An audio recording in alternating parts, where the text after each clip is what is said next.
نورآباد ایک درمیانہ سا شہر تھا جہاں بازار کی رونق اور لوگوں کی باہم وابستگی سے ہر طرف زندگی کی گرمجوشی نظر آتی۔ اس شہر کا نام انصاف کے لیے مشہور قاضی رحم خان کے سبب بھی دور دور تک سنائی دیتی تھی۔ لوگ دور دراز سے اپنے مسئلے لے کر اسی کے دربار میں آتے۔ رحم خان کی عدالت سیدھی، نرم الفاظ اور منصفانہ فیصلوں کی وجہ سے مشہور تھی۔ طارق ایک نوجوان تھا جو غریبی کے مارے مجبور ہو کر غلط راستہ پکڑ گیا تھا۔ اس کے گھر میں ایک بیمار بہن زاہدہ تھی، دوا اور روٹی کا انتظام نہیں ہو پاتا تھا۔ اس نے چھوٹے چھوٹے چوریاں شروع کی، ابتدا میں دکانوں سے کھانے کپڑے، مگر پھر موقع ملنے پر قیمتی چیز کھینچنے تک پہنچا۔ وہ خود کو برا مانتا مگر ضرورت نے اس کا دل سخت کر دیا۔ ایک رات وہ بازار میں ایک تاجر کے ہاتھی کے صندوقی سے کچھ قیمتی سکے چوری کر بیٹھا۔ اگلے دن تاجر نے شہر میں شور مچایا، زبردست الزام طارق پر لگ گیا اور لوگ بولے کہ چور یہی ہے۔ تاجر نے عدالت میں مقدمہ درج کروا دیا۔ عدالت کا مجمع بڑا تھا۔ تاجر نے ناراض لہجے میں کہا، قاضی صاحب، یہ نوجوان میرے سامنے ہی دیکھا گیا، میرے سونے کے سکے اسی نے لے کر بھاگے ہیں۔ طارق کا چہرہ زرد تھا، وہ جھوم کر کھڑا ہوا۔ قاضی صاحب، میں نے وہ کام کیا، میں نے سکے چوری کیے، مگر مجھے سنا کریں، میرے گھر میں مریض بہن ہے اور میں نے دوا کے لیے یہ قدم اٹھایا، میں شرمندہ ہوں۔ لوگ سر ہلاتے۔ کچھ تاجر کہنے لگے چور کو سزا ملنی چاہیے، مگر قاضی رحم خان چپ تھے۔ انہوں نے کہا، سب باتیں سن کر فیصلہ کریں گے، مگر پہلے ثبوت اور حقائق دیکھیں۔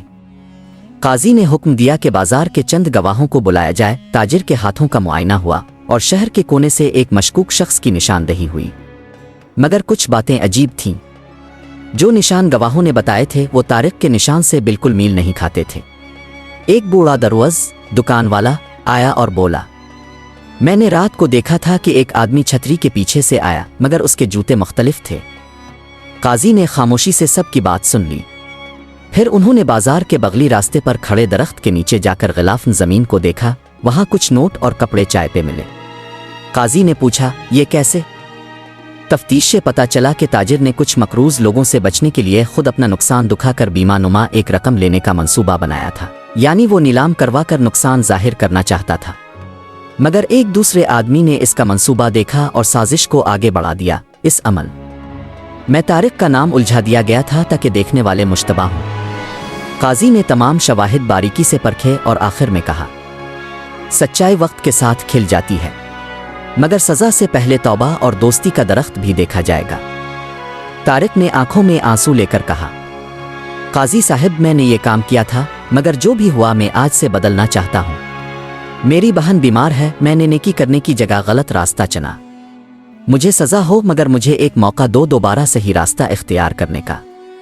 قاضی رحم خان نے نرم لہجے میں جواب دیا، اگر ایک آدمی اپنی غلطی مان لے اور واقعی بدلنے کا عزم کرے تو معاشرتی مواقع بھی دینا چاہیے۔ سزا سے سبق اور اصلاح دونوں ممکن ہیں۔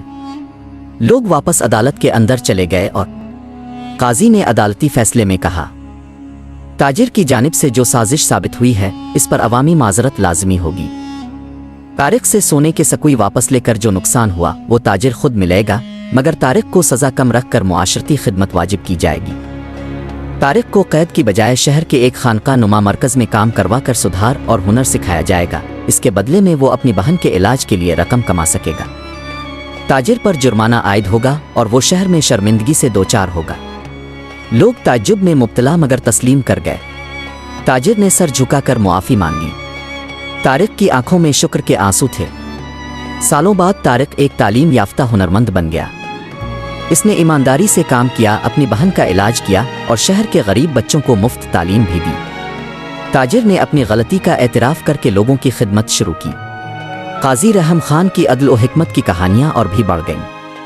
سبق: انصاف صرف سزا نہیں، اصلاح موقع اور غمزدہ دلوں کی شفا بھی انصاف کا حصہ ہے۔ جھوٹ اور سازش کا ختم ہونا ضروری ہے، مگر معاشرہ جب رحم دکھاتا ہے تو غلطی کرنے والے بھی بدل سکتے ہیں۔